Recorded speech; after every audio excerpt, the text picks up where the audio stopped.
Hey everyone, welcome back to Best Out of Best.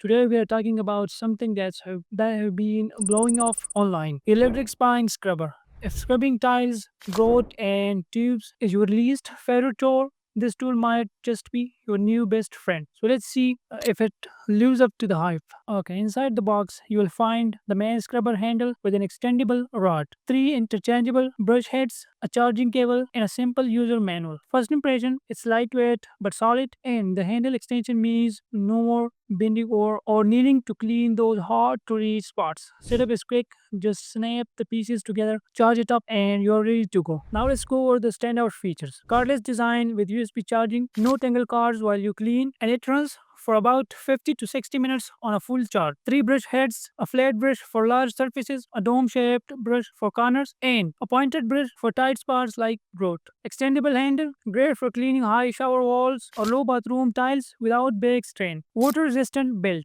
You can use it safely in wet areas like showers and tubs. So what's great about it? It saves time and energy. You get multiple brush options for different surfaces. The lightweight design makes it easy to use even for long cleaning sessions. But here are a couple of downsides. The motor slows down if you press too hard, so you need to let the tool do the work. It takes about 3 to 4 hours to charge fully. And while it's not super loud, it does make a noticeable wiring sound. If cleaning feels like a workout, this is a total game changer. For the price, it's a fantastic tool that cuts your cleaning time in half. If you have been on the fence, I'd say it's absolutely worth it. That's it for today. Thank you for watching. See you next time.